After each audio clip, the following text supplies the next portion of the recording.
శ్రీ సాయిరామ్. అందరికీ నమస్కారం. శ్రీ పాంచజన్యంకి స్వాగతం. భగవద్గీత 3వ అధ్యాయంలోకి ప్రవేశించబోతున్నాం.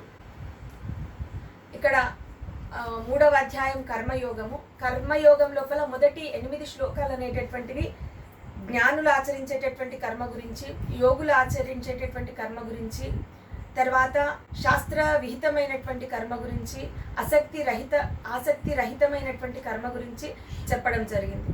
అట్లాగే 9వ శ్లోకం నుంచి 16వ శ్లోకం వరకు కూడా ఇక్కడ యజ్ఞముల యొక్క ప్రాముఖ్యత చెప్పడం జరిగింది. 17 శ్లోకం నుంచి 24వ శ్లోకం వరకు కూడా జ్ఞానులు అట్లాగే పరమాత్మ లోక సంగ్రహం కోసము వాళ్ళు ఆచరించేటటువంటి కర్మ, వీటి గురించి చెప్పడం అనేటటువంటిది జరిగింది. ఇక్కడ మొదటి 2 శ్లోకాలు కూడా అర్జునుడు పరమాత్మని ప్రశ్నిస్తూ ఉన్నాడు. మొదటి ప్రశ్న, జా అర్జున ఉవాచ జాయసి చేత్ కర్మణస్తే మతా బుద్ధిర్జనార్దన తత్కిం కర్మణి ఘోరే మాం నియోజయసి కేశవ. ఇప్పుడు జ్ఞానము కర్మ కంటే జ్ఞానము శ్రేష్టమైనది అని చెప్పేసి చెప్తా ఉన్నాడు. కాబట్టి మరి అట్లాంటప్పుడు నన్ను ఈ ఘోరమైనటువంటి ఈ కర్మ ఆచరించమని చెప్పేసి ఎందుకు చెప్తున్నట్టు అనేటటువంటి ఒక ప్రశ్న. నిజానికి ఈ ప్రశ్న యోగస్థః కురు కర్మాణి, ఆ శ్లోకం లోపల కర్మను ఆచరించు అర్జున, సమత్వ బుద్ధితో కర్మనాచరించు అని చెప్పిండు. ఎంబడే దూరేణ హ్యవరం కర్మ బుద్ధి యోగా ధనంజయ అన్నాడు. అంటే బుద్ధి యోగం కంటే కూడా కర్మయోగము తక్కువ స్థితిలో ఉన్నది అని చెప్పడం జరిగింది. అర్జునుడికి ఈ ప్రశ్న అక్కడే పుట్టి ఉండాలి, కానీ ఎంబడే స్థితప్రజ్ఞుడి గురించి తెలుసుకోవాలన్న తపనతో స్థిర బుద్ధి కలిగి ఉండు అని చెప్పగానే స్థిర బుద్ధి కలిగినటువంటి వాడి లక్షణాలు ఎట్లా ఉంటాయని అడగడం జరిగింది. కాబట్టి అక్కడ పుట్టినటువంటి ప్రశ్న స్థితప్రజ్ఞుడి లక్షణాలు చెప్పడం పూర్తయిన తర్వాత ఇక్కడ పరమాత్ముని అడుగుతూ ఉన్నాడు. ఇప్పుడు జ్ఞానం కంటే కర్మ కంటే జ్ఞానం శ్రేష్టమైనది అయినచో నన్ను ఈ యొక్క ఘోరమైనటువంటి కర్మలో ఎందుకు ప్రోత్సహిస్తున్నావు, లేకపోతే ఎందుకు నన్ను కర్మ చేయమని చెప్పేసి చెప్తున్నావు స్వామి అని చెప్పేసి అడుగుతూ, వ్యామిశ్రేణేవ వాక్యేన బుద్ధి మోహయసీవ మే తదేకం వద నిశ్చిత్య ఏన శ్రేయోహమాప్నుయాం. ఇప్పుడు నీ మాటలు ఎట్లున్నాయంటే నాకు అన్ని కలగాపులగం లాగా అనిపిస్తున్నాయి, ఏమీ అర్థమైతలేవు. ఒకసారి ఇది మంచిదా అనిపిస్తుంది, ఒకసారి అది మంచిది అని చెప్తున్నట్టుగా ఉంది. కాబట్టి ఏదో ఒకటి చెప్పు నాకు అని చెప్పేసి, అంటే తదేకం వద నిశ్చిత్య, ఒకటే నిర్ణయించి ఏది శ్రేయస్కరము, ఏన శ్రేయోహమాప్నుయాం అంటున్నాడు. నాకు ఏది శ్రేయస్కరమో అది మాత్రమే చెప్పు నాకు అని చెప్పేసి పరమాత్ముని అడగడం జరిగింది. అప్పుడు పరమాత్ముడు ఏం చెప్తున్నాడంటే, శ్రీ భగవానువాచ లోకేస్మిన్ వివిధానిష్ట పురా ప్రోక్తా మయా నఘ జ్ఞానయోగేన సాంఖ్యానాం కర్మయోగేన యోగినాం. ఇది గతంలో కూడా పరమాత్ముడు ఎంతో మందికి చెప్పడం జరిగింది. ఇక్కడ అర్జునుడికి చెప్తున్నాడు కాబట్టి ఇక్కడ ఏమంటున్నాడు స్వామి అంటే, ముందే చెప్పిన పురా ప్రోక్త అంటున్నాడు. పురా ప్రోక్త మయా నఘ, ఇంతకు ముందే చెప్పిన నేను ఈ లోకం లోపల 2 నిష్టలు ఉంటాయి.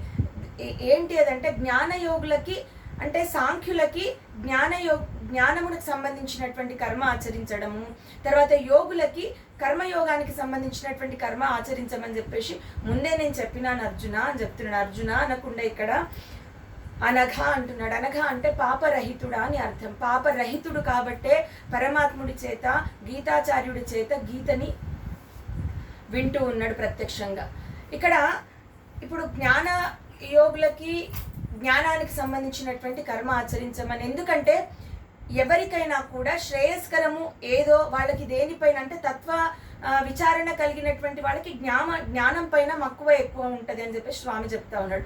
అట్లాగే సాధారణమైనటువంటి యోగులకి కర్మ ఆచరించేటటువంటి విషయంలో ఎక్కువగా ఇంట్రెస్ట్ ఉంటుంది. కాబట్టి ఎవరికి ఏది ఇష్టమో ఆ ఆచరణల లోపల వాళ్ళకి నిర్ణయించడం జరిగింది అని చెప్పేసి పరమాత్ముడు చెప్తా ఉన్నాడు. ఇక్కడ ఏంటంటే, ఇష్టం లేనటువంటి దాని వైపు ఎవరిని బలవంతంగా ఉంచలేం. కాబట్టి జ్ఞానులకి, ఈ యొక్క సాంఖ్యులకి జ్ఞానయోగము అనేటటువంటిది, జ్ఞానంకి సంబంధించినటువంటి కర్మ ఆచరించడము, అట్లాగే మిగిలినటువంటి వాళ్ళకి కర్మ ద్వారా ఈ యొక్క అనుష్ఠానం చేయమని చెప్పేసి చెప్పడం జరిగింది అని పరమాత్ముడు చెప్తా ఉన్నాడు. ఎందుకు అనంటే, ఇద్దరు కూడా కర్మను ఆచరించాలనే విషయం క్లియర్గా చెప్తున్నాడు. వీళ్ళేమో ఒక దానికి సంబంధించినటువంటిది, వీళ్ళు ఇంకొక దానికి సంబంధించినటువంటిది అని చెప్పడంలో ఉద్దేశం ఏంటంటే ఇద్దరు కూడా జ్ఞానులైన, జ్ఞానయోగులైన, కర్మయోగులైన ఇద్దరు కూడా కర్మని మాత్రం ఆచరించి తీరవలసిందే అని చెప్పేసి చెప్తా ఉన్నాడు. న కర్మణామనారంభాత్ నైష్కర్మ్యం పురుషోష్ణుతే నచ సన్యసనాదేవా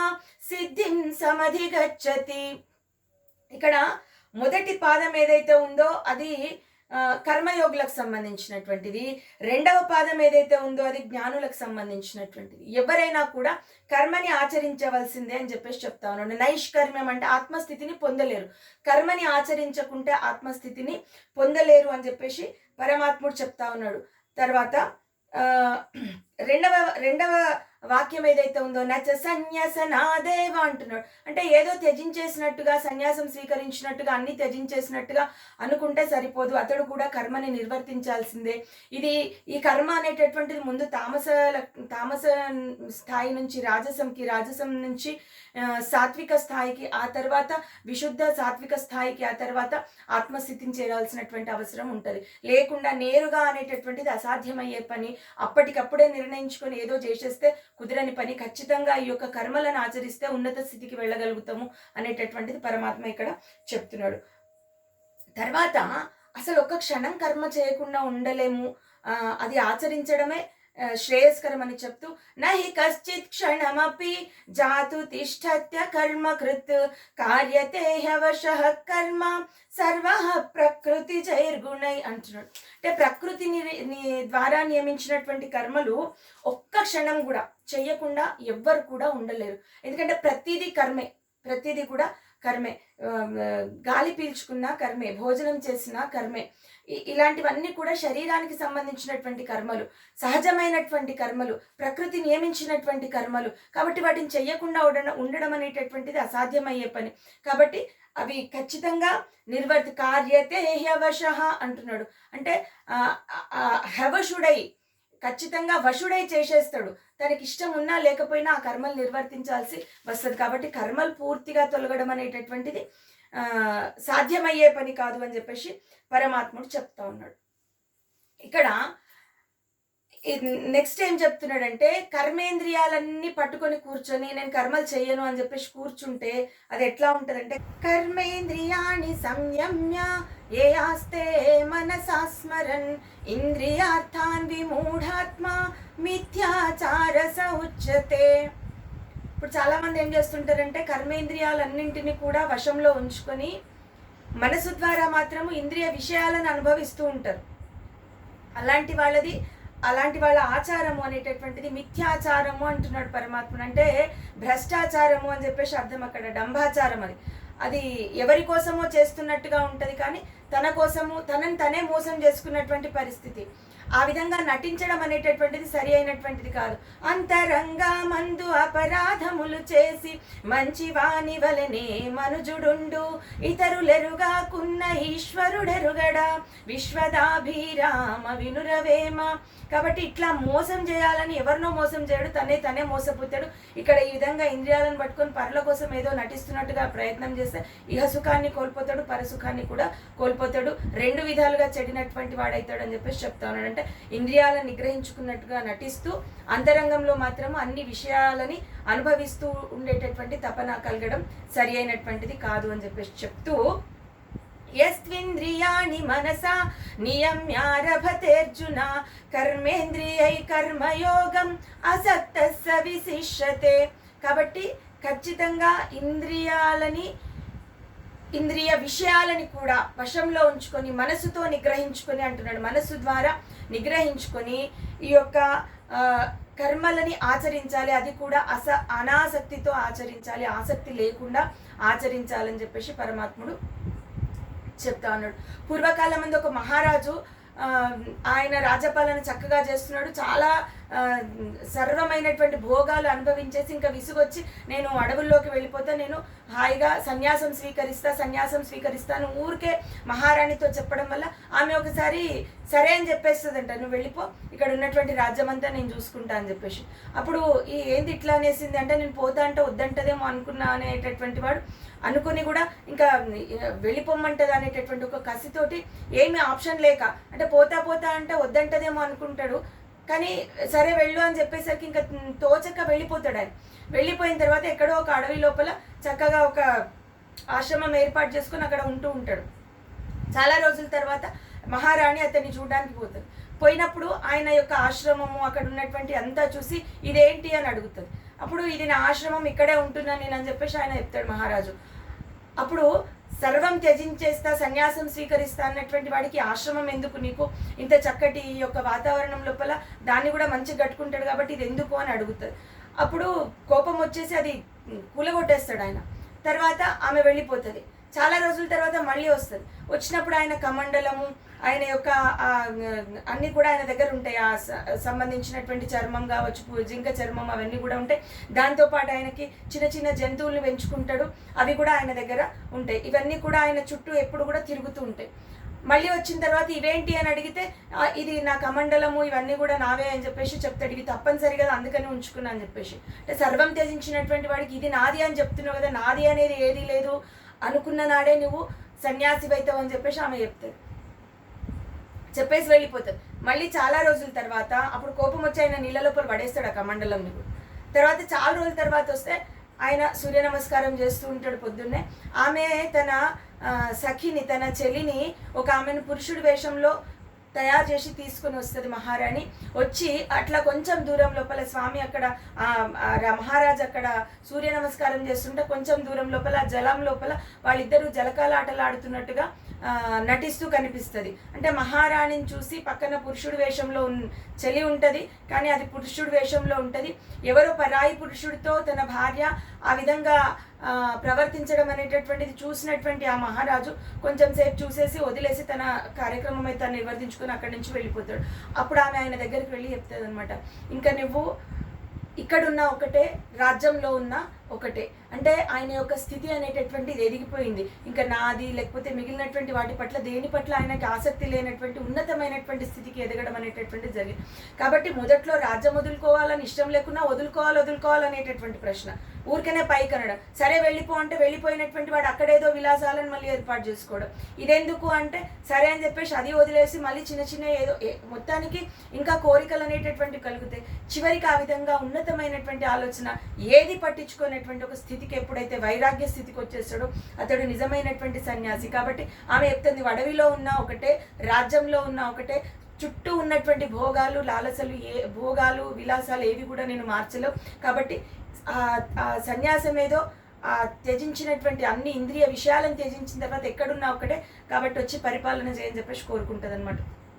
ఇట్లా పూర్తిగా వదిలేయాలి, ఇంద్రియ విషయాలను కూడా వదిలేయాలని చెప్పేసి పరమాత్ముడు చెప్తూ ఆ కర్మను ఎట్లా నిర్వర్తించాలి అంటే, నియతం కురు కర్మత్వం కర్మజాయోహ్య కర్మణః శరీరయాత్రాపి చ తే న ప్రసిద్ధేద కర్మణః అంటున్నాడు. ఇప్పుడు కొన్ని కర్మలు ఖచ్చితంగా ఆచరించాల్సినవే ఉంటాయి, కానీ అవి ఎట్లా ఆచరించాలంటే నియతం కురు కర్మత్వం అంటున్నాడు. నియతము అంటే శాస్త్ర విహితమైనటువంటి, శాస్త్రంలో చెప్పబడినటువంటి కర్మలని మాత్రమే ఆచరించాలి అని చెప్తూ, కర్మలు చేయకుండా ఉండడం కంటే చెయ్యటమే మేలు. కర్మ జాయోహ్య కర్మణః అకర్మణః అంటున్నాడు. అకర్మణుడి కంటే కర్మ చేయడమే ఉత్తమము అని చెప్పేసి చెప్తా ఉన్నాడు.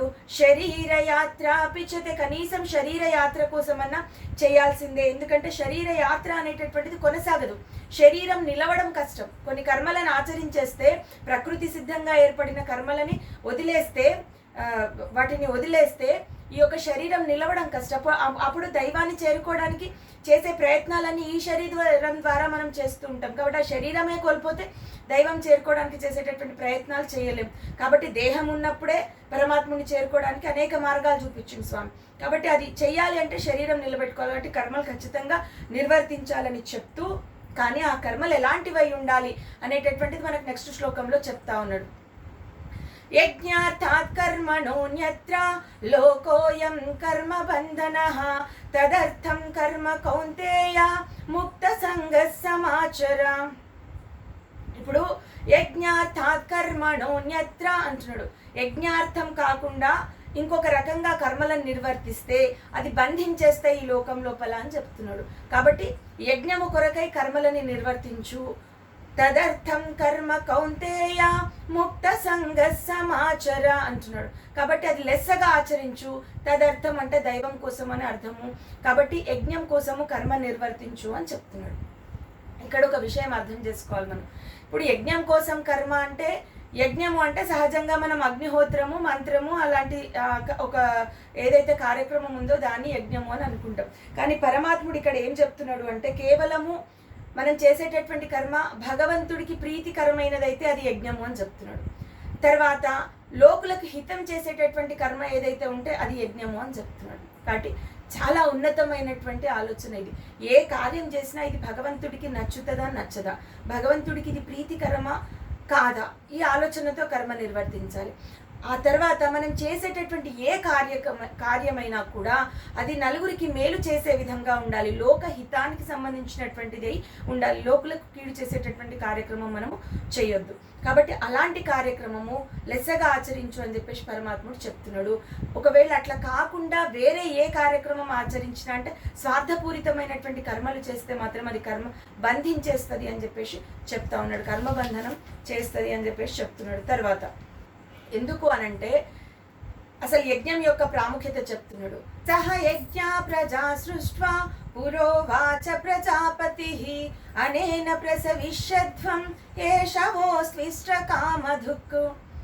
ఇక్కడ ప్రజాపతి అంటే బ్రహ్మ. ఈ బ్రహ్మ సృష్టిని సృష్టించేటప్పుడు యజ్ఞం ద్వారా సృష్టి కార్యం చేసి మీరు యజ్ఞం ద్వారా వృద్ధి నొందుడు అని చెప్పేసి చెప్పడం జరిగిందంట. అట్లా చేయడం వల్ల ఏషవో స్విష్ట కామధుక్కు, మీ కోరికలన్నీ తీర్చుకోవచ్చు అని చెప్పింది ఇక్కడ. అంటే ఈ యొక్క పరమాత్ముడు సృష్టి కార్యమే యజ్ఞము ద్వారా జరిగింది. ఆ తర్వాత ఎంబడే జీవుల యొక్క హితం కోరి మీరు కూడా యజ్ఞములు ఆచరించండి.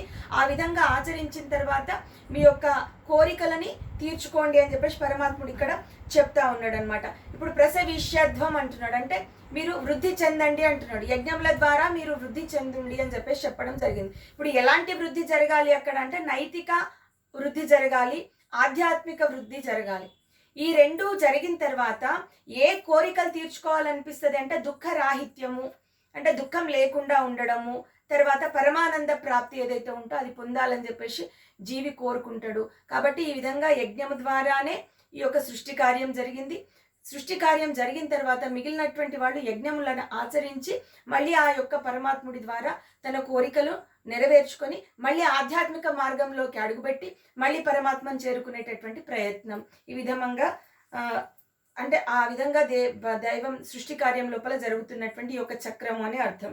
తర్వాత దేవాన్ భావయతానేన తే దేవా భావయంతు వః పరస్పరం భావయంతః శ్రేయః పరమవాప్స్యథ అంటున్నాడు.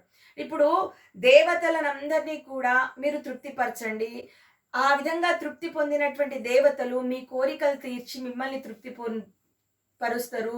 ఈ విధంగా దేవతలు జీవుడికి, జీవుడు దేవతలని ఈ విధంగా ఒకరినొకరు తృప్తిపరచుకోవడం అనేటటువంటిది శ్రేయస్కరమైనటువంటిది అని చెప్పేసి చెప్తాను. ఇప్పుడు సకల దేవతలు అంటే ఎన్ని రూపాలున్నా కూడా మళ్ళీ అది పరమాత్మ ఒక్కడే. కాబట్టి ఏ రూపంలో నువ్వు పూజించినా, ఏ రూపంలో నువ్వు కొలిచినా ఆ రూపంలోనే అతడు నీ కోరికలను తీరుస్తాడు అని చెప్పేసి చెప్తా ఉన్నాడు. ఇక్కడ ఏంటంటే జీవుడికి దేవుడికి మధ్యన సత్సంబంధం లేకపోతే, ఈ యొక్క సంబంధం అనేటటువంటిది లేకపోతే ఆ జీవి యొక్క వృద్ధి అనేటటువంటిది జరగదు అని చెప్పేసి పరమాత్ముడు చెప్తున్నాడు. ఖచ్చితంగా ఇరువురి మధ్యన సంబంధం అనేటటువంటిది ఉండాలి. మిగిలినటువంటి బాహ్యమైనటువంటి ప్రపంచంలో మన కోరికలు, మన వాళ్ళు ఎవరైనా, మనకు సంబంధించినటువంటి వాళ్ళు ఎవరైనా కూడా తీర్చచ్చు, తీర్చకపోవచ్చు. వాళ్ళ వల్ల జరిగేటటువంటి మంచి ఉండొచ్చు, చెడు ఉండొచ్చు. ఒక సందర్భంలో జరగచ్చు, ఒక సందర్భంలో జరగకపోవచ్చు. కానీ ఈ సృష్టిలో ఉన్నటువంటి ఎవరి చేత కూడా మనము పొందనటువంటి తృప్తి పరమాత్ముడి ద్వారా పొందుతాము. పొందనటువంటి కోరికలు కూడా పరమాత్ముడి ద్వారా మాత్రం పొందగలుగుతాము. అది ఏ రూపంలోనైనా పరమాత్ముడు అనుకుంటే ఈ మన చుట్టూ ఉన్నటువంటి వాళ్ళ రూపంలో అయినా కూడా మన కోరికలన్నీ కూడా తీరుస్తాడు అని చెప్పేసి ఇక్కడ చెప్పడం జరిగింది. తర్వాత इष्टान् भोगान् हि वो देवा दास्यन्ते यज्ञभाविताः तैर्दत्तान् प्रदायैभ्यो यो भुङ्क्तेस्तेन एव सः అంటున్నాడు. ఇప్పుడు ఈ విధంగా యజ్ఞము అంటే పరమాత్ముని దేవతలని తృప్తి పరచడానికి మనం దైవ కార్యం చేస్తూ వాళ్ళని తృప్తిపరిస్తే దేవతలు మన కోరికలు తీరుస్తారు అని చెప్తున్నాడు. ఆ విధంగా వాళ్ళు తృప్తి పడి మనకి ఇచ్చినటువంటి భోగాలు, మనం ఇష్టపడినటువంటి భోగాలు, ఇష్టాన్ భోగాన్ హి ఓ దేవా అంటున్నాడు. అంటే ఆ విధంగా ఇచ్చినటువంటి దాన్ని మనం మళ్ళీ పరమాత్ముడికి అర్పించి ఆ తర్వాత మనం భుజించాలి అని చెప్పేసి చెప్తా ఉన్నాడు ఇక్కడ స్వామి. తైర్దత్తాన ప్రదాయైభ్యో యో భుంక్తేస్తేన ఏవ సహ అని చెప్పేసి పరమాత్ముడు చెప్తా ఉన్నాడు. ఇప్పుడు ఆ విధంగా పరమాత్ముడు ఇచ్చినటువంటి దాన్ని మళ్ళీ పరమాత్ముడికి ఇవ్వకుండా, అర్పించకుండా తినడం అనేటటువంటిది దొంగతనంతో సమానము అని చెప్పేసి స్వామి చెప్తా ఉన్నాడు ఇక్కడ. ఇప్పుడు పరమాత్ముడిచ్చి ఇక్కడ మళ్ళీ అర్థం చేసుకోవాలి. యజ్ఞ కార్యము అంటున్నాడు. ఇప్పుడు దైవానికి ప్రీతికరమైనటువంటి కార్యము అంటున్నాడు. ఇప్పుడు దైవానికి ఇవ్వాలి అంటే దైవానికి ఎవరికి ఇస్తే ప్రీతో మనం అర్థం చేసుకొని ఇవ్వాలి. తర్వాత ఆ ఇచ్చేటటువంటిది ఇతరులకి మేలు చేకూర్చేదిగా ఉండాలి. కాబట్టి ఆ విధంగా భగవంతుడికి అర్పించి తర్వాత మనం స్వీకరించాలి. అంటే మనం సంపాదనలో లేకపోతే మనకు ఉన్నటువంటి దాంట్లో కొంత ముందు దైవ కార్యం కోసము సమర్పించాలి. ఆ తర్వాత మిగిలినది నువ్వు భుజించు. లేదంటే అది దైవం ఇచ్చింది, దైవానికి అర్పించకుండా తీసుకుంటే అది దొంగతనంతో సమానం అని చెప్పేసి పరమాత్ముడు చెప్తా ఉన్నాడు. తర్వాత యజ్ఞశిష్టాశిన సంతో ముచ్చంతే సర్వకిల్భిషై భుంజతే తే త్వఘం పాప ఏ పచంత్యాత్మ కారణాత్. ఈ విధంగా యజ్ఞకార్యం నిమిత్తం అర్పించి మిగిలినటువంటిది భోజనం చేసేటటువంటి వాడు, అంటే అనుభవించేటటువంటి వాడు, కేవలం భోజనం అని కాదు, మిగిలినటువంటి ఏదైనా కూడా ముందు దైవ కార్యం కోసం ఉపయోగించి అనుభవించేటటువంటి వాడు, లేకపోతే ముందు దైవానికి అర్పించి భుజించేటటువంటి వాడు సర్వ పాపాల నుంచి విముక్తుడైపోతాడు.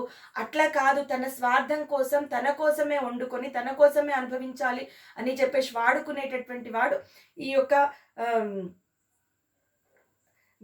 పాపాత్ముడు అని చెప్పేసి చెప్తా ఉన్నాడు. భుంజతే తే త్వఘం పాప ఏ పచంత్యాత్మ కారణాత్. తన ఆత్మ కోసం, తన తన కోసం తాను ఏదైతే పచంత్యాత్మ కారణాత్, యాక్చువల్గా దాని వర్డ్ అర్థం ఏంటంటే వండుకోవడం. తన కోసం తాను వండుకున్నటువంటి వాడు, లేకపోతే తన కోసం తాను అనుభవించాలని అనుకున్నటువంటి వాడు పాపాలని అనుభవిస్తాడు. యజ్ఞం కోసం అర్పించేటటువంటి వాడు, అర్పించి మిగిలినది భుజించేటటువంటి వాడు పుణ్యం పొందుతాడు అని చెప్పేసి పరమాత్ముడు చెప్తా ఉన్నాడు. ఆ తర్వాత ఎందుకు ఈ యొక్క యజ్ఞ కార్యముల నిమిత్తము ఉపయోగించాలి అని చెప్పేసి అంటే, ఇక్కడ పంచసూన మహాపాపాలు అని చెప్పేసి చెప్తాడు. అంటే మనం నిర్వహించేటటువంటి కార్యాల లోపల ఖచ్చితంగా చాలా జీవులకి నష్టం జరుగుతుంది, ప్రాణహాని జరుగుతుంది, చాలా జీవులు నశించిపోతే మనం నిత్యం ఆచరించే కర్మలు ఇంకా చాలా ఎట్లా చెప్తారంటే దంచేటప్పుడు, ఊడ్చేటప్పుడు, కడిగేటప్పుడు, బట్టలు ఉతికేటప్పుడు, అంటే నిత్య కర్మలు ఆచరిస్తున్నప్పుడు కూడా ఎన్నో సూక్ష్మ జీవులు మిగిలినటువంటి జీవుల యొక్క ప్రాణహాని జరుగుతుంది. వాటి నుంచి అవి పంచమహాసూనాలు అంటారని చెప్పేసి వాటిని నుంచి కాపాడుకోవడానికి, వాటి నుంచి విముక్తి పొందడానికి మహాయజ్ఞాలు చెప్పబడినాయి అని చెప్పేసి చెప్తా ఉంటారు. దేవయజ్ఞము అని చెప్తారు. అది దేవయజ్ఞం చేయడం అంటే, దేవయజ్ఞము అంటే హోమము అని, పితృయజ్ఞం అంటే తర్పణం అని, నృయజ్ఞము అని అంటే అతిథులను పూజించడం అని చెప్పేసి చెప్పడం జరిగింది. అట్లాగే బ్రహ్మయజ్ఞం అంటే వేదాధ్యయనం నేర్చుకోవడము, వేదాధ్యయనం తెలుసుకోవడం, వేదాన్ని అధ్యయనం చేయడము. తర్వాత భూతయజ్ఞం అంటే ఇతరులకి ఆహారం పెట్టడం. ఈ విధమైనటువంటివన్నీ కూడా హోమం చేయాలి, పితృతర్పణం చేయాలి, అతిథులకి గౌరవం ఇస్తూ వాళ్ళకి అతిథులని సత్కరించాలి. తర్వాత వేదాలను అధ్యయనం చేయాలి, తర్వాత అన్నదానం చేయాలి. ఇవన్నీ కూడా పంచమహాసునాలని తొలగించుకోవడానికి చేసేటటువంటి యజ్ఞాలు అని చెప్పేసి చెప్తారు. ఇవన్నీ కూడా నిర్ణయించడం జరిగింది. కాబట్టి ఖచ్చితంగా యజ్ఞార్థమే మన యొక్క అర్పించిన తర్వాత మిగిలినటువంటి భోజనం చేయడమే ఉత్తమం, మిగిలినటువంటిది అనుభవించడమే ఉత్తమము అని చెప్తున్నాడు. తర్వాత అన్నాద్భవంతి భూతాని పర్జన్యాదన్న సంభవః యజ్ఞాద్భవతి పర్జన్యో యజ్ఞః కర్మ సముద్భవః కర్మ బ్రహ్మోద్భవం విద్ధి బ్రహ్మాక్షర సముద్భవం తస్మాత్ సర్వగతం బ్రహ్మ నిత్యం యజ్ఞే ప్రతిష్ఠితం. ఇక్కడ ఈ చక్రం గురించి చెప్తున్నాడు, ధర్మచక్రం గురించి చెప్తున్నాడు. ఇప్పుడు ప్రాణులన్నీ కూడా అన్నం నుంచి పుట్టినాయి. అన్నము మేఘం నుంచి పుట్టింది అని చెప్పేసి చెప్తా ఉన్నాడు. మేఘము యజ్ఞం నుంచి పుట్టింది అని చెప్తున్నాడు. యజ్ఞము అనేటటువంటిది సత్కర్మ నుంచి పుడుతుంది. సత్కర్మ అనేటటువంటిది వేదం నుంచి పుట్టింది. వేదం అనేటటువంటిది అక్షర పరబ్రహ్మ నుంచి పుట్టింది అని చెప్పేసి చెప్తా ఉన్నాడు. అంటే ఈ యొక్క లింక్ అనమాట. అన్నాద్భవంతి భూతాని, భూతంలో అన్నము ద్వారా, పర్జన్యాదన్న సంభవ, పర్జన్య అంటే మేఘము, మేఘం వల్ల అన్నం పుట్టింది. యజ్ఞాద్భవతి పర్జన్యో, మేఘం ఎట్లా పుట్టింది అంటే యజ్ఞం వల్ల పుట్టింది. యజ్ఞ కర్మ సముద్భవ, యజ్ఞం ఎట్లా అయింది అంటే సత్కర్మ వల్ల అయింది. కర్మ బ్రహ్మోద్భవం విద్ధి అంటున్నాడు. ఈ సత్కర్మ ఎట్లా నిర్వర్తించిండ్రు? వేదం వల్ల నిర్వర్తించిండ్రు. వేదం ఎక్కడి నుంచి పుట్టింది అని అంటే అక్షర పరబ్రహ్మ నుంచి పుట్టింది అని చెప్పేసి అనుకున్నాం ఇందాక. అక్షర పరబ్రహ్మ అంటే నిరాకారుడైనటువంటి ఈశ్వరుడు అని అర్థం. కాబట్టి ఇదంతా కూడా ఎప్పుడు కూడా పరబ్రహ్మ యజ్ఞం లోపల తిరుగుతూనే ఉంటాడు. యజ్ఞంలో నిత్యం ప్రతిష్ఠితం అయి ఉంటాడు అని చెప్పేసి చెప్తా ఉన్నాడు. కాబట్టి తస్మాత్ సర్వగతం బ్రహ్మ నిత్యం యజ్ఞే ప్రతిష్ఠితం, సర్వగతమైనటువంటి పరబ్రహ్మ యజ్ఞంలో ప్రతిష్ఠితమై ఉంటాడు అని చెప్పేసి చెప్తా ఉన్నాడు. కాబట్టి ఈ యొక్క విషయాన్ని అర్థం చేసుకున్నటువంటి వాడు ఏవం ప్రవర్తితం చక్రం నాను వర్తయతిహయః అఘాయురింద్రియారామో మోఘం పార్థ సజీవతి. ఈ యొక్క ధర్మచక్రం ఏదైతే ఉన్నదో, ఈ విధంగా సృష్టి చక్రం ఏదైతే ఉందో దాన్ని పూర్తిగా అర్థం చేసుకొని ప్రవర్తించాలి. ఆ విధంగా ప్రవర్తించని వాడి యొక్క జీవితం అనేటటువంటిది వ్యర్థము. అతడు పూర్తిగా ఇంద్రియలోలుడై పాపం లోపల పడి నలిగిపోతాడు అని చెప్పేసి చెప్తా ఉన్నాడు. కాబట్టి అట్లాంటి యొక్క జీవితమే వ్యర్థము అంటున్నాడు. మోఘం అంటే వ్యర్థం అని అర్థం. కాబట్టి ఆ విధమైనటువంటి వాడి జీవితం వ్యర్థము, ఇంద్రియలోలుడై ప్రవర్తిస్తూ ఉంటాడు. ఈ యొక్క ధర్మచక్రాన్ని అర్థం చేసుకోవాలి. అది అర్థం చేసుకొని ఆ విధంగా ఆచరించేటటువంటి ప్రయత్నం చేయాలని పరమాత్ముడు చెప్తా ఉన్నాడు. తర్వాత యస్త్వాత్మరతిరేవ స్యాత్ ఆత్మతృప్తశ్చ మానవః ఆత్మన్యేవ చ సంతుష్టః తస్య కార్యం న విద్యతే. ఇంకా కొంతమంది కార్యాలు నిర్వర్తించాల్సినటువంటి అవసరం లేదు అంటున్నాడు స్వామి.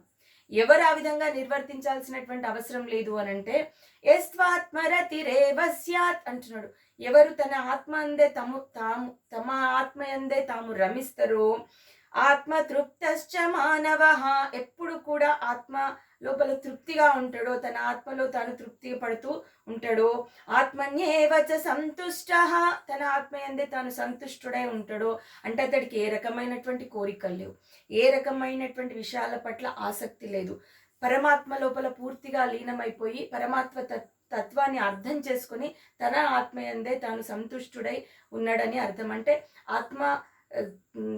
ఆత్మను గురించినటువంటి పూర్తి జ్ఞానం కలిగినటువంటి వ్యక్తే ఆత్మ లోపల తన ఆత్మనందు తాను రమిస్తూ, తన ఆత్మనందు తను తృప్తి పొందుతూ, తన ఆత్మనందు తాను సంతుష్టుడై ఉంటాడు అని చెప్పేసి చెప్పగలుగుతారు. కాబట్టి అలాంటి వాడు ఏ కార్యం నిర్వర్తించకపోయినా పర్వాలేదు అని చెప్పేసి చెప్తా ఉన్నాడు అనమాట. అలాంటి వాడికి ఎట్లాంటి కర్తవ్యం కూడా పరమాత్ముడు చెప్పలేదు. ఇది చేయాలి అది చేయాలని చెప్పలేదు. ఆ కర్తవ్యాలు ముందు చేస్తే, కర్మలు ఎందుకు చెప్పిండు అంటే ఉన్నత స్థితి మెల్లమెల్లగా, ఇంతకు ముందు మనం అనుకున్నట్టు తామస నుంచి రాజస నుంచి సాత్విక నుంచి శుద్ధ సాత్వికంగా వెళ్ళి ఆ తర్వాత లోపలికి అంటే పరమాత్మ తత్వాన్ని అర్థం చేసుకుని ఆత్మతృప్తి పొందడానికి. ఇప్పుడు ఆత్మతృప్తి పొందినటువంటి స్థితికి వెళ్ళినటువంటి వాడు ఇంకే కార్యక్రమాలు చేయాల్సినటువంటి అవసరం లేదు, కర్మలను నిర్వర్తించాల్సినటువంటి అవసరం లేదని పరమాత్ముడు చెప్తూ, నైవ తస్య కృతేనార్థో నా కృతే నేహ కశ్చన నాచాస్య సర్వభూతేషు కశ్చిదర్థవ్యపాశ్రయః అంటున్నాడు. అంటే కృతేనార్థో కర్మలను నిర్వర్తించిన తర్వాత నా కృతే కర్మలని నిర్వర్తించకపోయినా, అంటే కర్మలను నిర్వర్తించడం వల్ల ప్రయోజనం లేదు, నిర్వర్తించకపోవడం వల్ల కూడా అతడికి ఎలాంటి ప్రయోజనం లేదు. పైగా నాచాస్య సర్వభూతేషు అంటున్నాడు. అంటే సర్వభూతముల నుంచి అతడు పొందాల్సినటువంటిది కానీ వాటి నుంచి మిగిలినటువంటి భూతముల నుంచి అతడు అనుభవించాల్సినటువంటిది కానీ ఏమీ ఉండదు. కాబట్టి అతడు కార్యాలు నిర్వర్తించినా ఎలాంటి ప్రయోజనం లేదు, నిర్వర్తించకపోయినా కూడా ఎలాంటి ప్రయోజనం లేదు అని చెప్పేసి చెప్తున్నాడు. కాబట్టి తస్మాదసక్త సతతం కార్యం కర్మ సమాచర అసక్తో హ్యాచరన్ కర్మ పరమాప్నోతి పురుషః. కాబట్టి ఎప్పుడు కూడా ఈ యొక్క నువ్వు నిరంతరం కూడా ఆసక్తి రహితుడవై కర్మలని నిర్వర్తిస్తే, ఆసక్తి లేనటువంటి వాడివై నీ యొక్క ధర్మాన్ని నువ్వు నిర్వర్తించాలి, నీ యొక్క బాధ్యతలని నువ్వు నిర్వర్తించాలి. దేని పట్ల ఆసక్తి అనేటటువంటిది ఉండకూడదు. అలా ఆచరించినటువంటి వాడు తన కర్తవ్యాన్ని తను నిర్వర్తించాలి. ముందు వెనక ఇంకా మిగిలినటువంటి విషయాల గురించి ఆలోచించాల్సినటువంటి అవసరం లేదు. అలాంటి వాడు ఖచ్చితంగా పరమాప్నోతి పురుషః అంటున్నాడు. కాబట్టి ఖచ్చితంగా పరమాత్మని చేరుకుంటాడు అని. ఇక్కడ చాలా సందర్భాల లోపల ఇప్పుడు కర్తవ్య నిర్వహణ ఉంటుంది. ఈ ద్రోణాచార్యుడు ఉన్నాడు. ద్రోణాచార్యుడుకి ద్రౌపదీదేవి యొక్క తండ్రి అయినటువంటి ద్రుపద మహారాజుతో ముందు నుంచి కూడా రాజకీయ వైరం అనేది ఉంది. అతడు తన పుత్రుడైనటువంటి దృష్టద్యుమ్నుడిని వరం ద్వారా పొందుతాడు ద్రోణాచార్యుడిని వధించడానికి. అంటే ద్రోణాచార్యుడిని చంపడానికే దృష్టద్యుమ్నుడు ఉన్నాడు అనేటటువంటి విషయం అర్థమవుతుంది. అట్లాంటప్పుడు అంటే అతని మరణం కోసమే వరంతో పొందినటువంటి పుత్రుడు అతడు. అలాంటి దృష్టద్యుమ్నుడు ద్రోణుడి దగ్గరకు వచ్చి నాకు విద్యాభ్యాసనం నేర్పించు అని అంటే తనని చంపేస్తాడని చెప్పేసి ఆయన కర్తవ్యం నుంచి తప్పించుకోలేదు. అతడు గురువు, తన వద్దకు వచ్చినటువంటి ఈ క్షత్రియులకి మిగిలినటువంటి వాళ్ళకి విద్య నేర్పించాలి. కాబట్టి తన మరణంని దృష్టిలో పెట్టుకుని దృష్టద్యుమ్నుడిని పక్కకు వెళ్ళిపోమని చెప్పలేదు ఆయన. మిగిలినటువంటి విషయాలు అనవసరం, తాను గురువు, తన కర్తవ్యం తను నిర్వర్తించడు. కాబట్టి అలాంటి వాళ్ళు ఎవరైనా కూడా కర్తవ్య నిర్వహణ అనేటటువంటిది చాలా ముఖ్యం. అది ఆసక్తి లేకుండా, ఇప్పుడు ఆయనకి ప్రాణం పట్ల ఆసక్తి ఉంటే దృష్టద్యుమ్నుడికి విద్యని నేర్పించకపోతుండే. కాబట్టి ఎలాంటి ఆసక్తి లేకుండా తన బాధ్యతను తాను నిర్వర్తించేటటువంటి వాడు ఖచ్చితంగా పరమపదాన్ని చేరుకుంటాడని చెప్పేసి పరమాత్ముడు చెప్తూ, కర్మణైవ హి సంసిద్ధిం ఆస్థితా జనకాదయః లోక సంగ్రహమేవాపి సంపశ్యన్ కర్తుమర్హసి. ఇక్కడ జనకుడు మొదలైనటువంటి వాళ్ళు అని అర్థం అనమాట. వాళ్ళు ఏం చేసిండ్రు అంటే ఎలాంటి ఆసక్తి లేకుండా కర్మలని నిర్వర్తించిండ్రు, లోకానికి హితం కోరుతూ కర్మలని ఆచరించిండ్రు. కాబట్టి వాళ్ళు పరమపదాన్ని చేరుకున్నారు అని చెప్పేసి చెప్తా ఉన్నాడు. ఇక్కడ ఇక్ష్వాకు మహారాజు, ప్రహ్లాదుడు, అశ్వపతి, తర్వాత అంబరీషుడు మొదలైనటువంటి వాళ్ళు, భగీరథుడు కూడా, అంబరీషుడు, భగీరథుడు, ప్రహ్లాదుడు, ఇక్ష్వాకు మహారాజు వీళ్ళందరూ ఆస్థిత జనకాదయ అన్నప్పుడు, జనకుడు మొదలైనటువంటి వాళ్ళు అన్నప్పుడు మిగిలినటువంటి వీళ్ళు అన్నమాట. వీళ్ళందరూ కూడా ఆసక్తి లేకుండా కర్మలను నిర్వర్తించిండ్రు, లోకహితం కోసం కర్మలను నిర్వర్తించిండ్రు. కాబట్టి పరమపదాన్ని చేరుకున్నారు.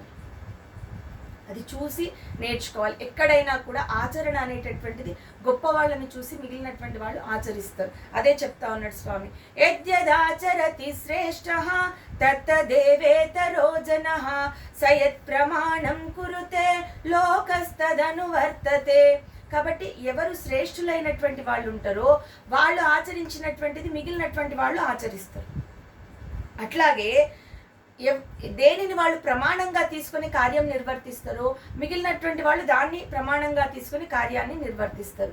కాబట్టి ఇక్కడ ఇంకొక విషయం కూడా గుర్తుపెట్టుకోవాలి. ఎవరైతే శ్రేష్ఠుడు ఉంటాడో, ఎవరైతే ముందున్నటువంటి వాడు ఉంటాడో, ఎవరినైతే మిగిలినటువంటి వాళ్ళు అనుసరించే ప్రయత్నం చేస్తారో వాళ్ళు చాలా జాగరూకతతో ఉండాలి అని చెప్పేసి పరమాత్ముడు చెప్తా ఉన్నాడు. కాబట్టి శ్రేష్ఠులైనటువంటి వాళ్ళనే మిగిలిన వాళ్ళు ఫాలో అవుతారు అని చెప్పేసి అతని మార్గంలోనే నడిచే ప్రయత్నము చేస్తారు. కాబట్టి ఇక్కడ పరమాత్ముడు ఏం చెప్తున్నాడంటే, జనకుడు మొదలైనటువంటి వాళ్ళు పరమపదాన్ని పొందినరు, ఆసక్తి రహితమైనటువంటి కార్యక్రమాలు చేసి, కాబట్టి నువ్వు ఆ విధంగా ఆచరించు అర్జున అని చెప్పేసి చెప్తా ఉన్నాడు. అది చెప్పిన తర్వాత పరమాత్ముడు తన తత్వాన్ని చెప్తున్నాడు. నమే పార్థాస్తి కర్తవ్యం త్రిషు లోకేషు కించన నానవాప్తమవాప్తవ్యం వర్తయేవ చ కర్మణి. ఇంకా ఇంతకు మించినటువంటి ఉదాహరణ మనకేం కావాలి?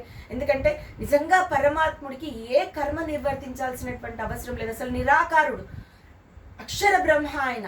ఈ సృష్టి కార్యం, ఈ సృష్టిని సృష్టించి సృష్టినంతా నడిపిస్తున్నటువంటి పరమాత్ముడు కేవలము లోకహితం కోసము ఒక మానవ రూపం ధరించి అందరితో పాటు తాను కూడా కర్తవ్యాన్ని నిర్వర్తిస్తూ ఉన్నాడు.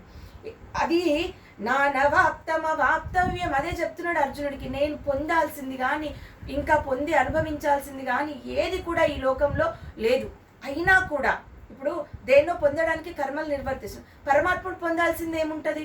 కాబట్టి అయినా కూడా స్వామి సాధారణమైనటువంటి మనిషి శరీరం ధరించి కర్మలని నిర్వర్తిస్తున్నాడు. ఇది ఎందుకు నిర్వర్తిస్తున్నాడు అంటే, యది అహం న వర్తేయం జాతు కర్మణ్యతంద్రితః మమ వర్త్మాను వర్తంతే మనుష్యాః పార్థ సర్వశః. మనుష్యాః పార్థ సర్వశః అంటున్నాడు. అంటే ఒకవేళ నేను కర్మలను నిర్వర్తించకపోతే ఏమవుతుంది అనంటే, మిగిలినటువంటి వాళ్ళు నన్ను ఆచరిస్తారు, నన్ను అనుసరిస్తారు, అది చెడుకి దారితీస్తారు. కాబట్టి అందుకే నేను ఎప్పుడు కూడా జాగరూకతతో ఉంటా అని చెప్పేసి పరమాత్ముడు చెప్తా ఉన్నాడు. ఇక్కడ జాతు అంటే ఎల్లప్పుడూ కర్మణ్య తంద్రిత అంటున్నాడు. తంద్రిత అంటే సోమరితనము, నిద్ర, బద్ధకము, ఇవన్నీ కూడా లక్షణాలు. అతంద్రిత అంటున్నాడు, ఎప్పుడు జాగరూకుడనై నేను ఉంటా అని చెప్పేసి చెప్తున్నాడు. ఆ విధంగా ఉండి కర్మలను నిర్వర్తించడం వల్ల మిగిలినటువంటి వాళ్ళు నన్ను చూసి ఆచరిస్తారు అని చెప్పేసి చెప్తా ఉన్నాడు. తర్వాత ఉత్సీదేయురిమే లోక న కుర్యాం కర్మ చేదహం సంకరస్య చ కర్తాస్యాం ఉపహన్యామి మా ప్రజా అంటున్నాడు. ఇక్కడ నేను కర్మలని ఆచరించకపోతే అల్లకల్లోలం అయిపోతుంది, సృష్టి అంతా నాశనం అయిపోతుంది. నన్ను మార్గంగా తీసుకొని మిగిలినటువంటి వాళ్ళందరూ కూడా మంచి చెడు విచక్షణ లేకుండా, అంటే నియమితమైన శాస్త్రాలని ఆచరించకుండా, ఏ కార్యం సక్రమంగా చేయకుండా అది పాడైపోతారు. కాబట్టి ఈ అన్నింటికి నేను కారణమైతా, కాబట్టి నేను కర్తవ్యము నిర్వర్తిస్తున్నా అర్జున అని చెప్పేసి పరమాత్ముడు చెప్తా ఉన్నాడు. కాబట్టి కర్తవ్య నిర్వహణ ఎంత ముఖ్యమో పరమాత్ముడైనటువంటి వాడే మానవ రూపం ధరించి సమస్త కర్మలను సాధారణ మనిషిలాగా, సాధారణ జీవుడిలాగా, శివుడే వచ్చి జీవుడిలాగా కర్మలను ఆచరిస్తున్నప్పుడు ఒక క్షత్రియుడైనటువంటి అర్జునుడు యుద్ధరంగంలో ఉండి తన కర్మని తాను ఆచరించాల్సినటువంటి విషయం క్లియర్గా పరమాత్ముడు ఇక్కడ చెప్తా ఉన్నాడు. తర్వాత మిగిలినటువంటి శ్లోకాలు నెక్స్ట్ ఎపిసోడ్లో చూద్దాం. ఈ ఛానల్ కనుక మీకు నచ్చినట్టయితే లైక్ చేయండి, షేర్ చేయండి, సబ్స్క్రైబ్ చేయండి. ధన్యవాదములు.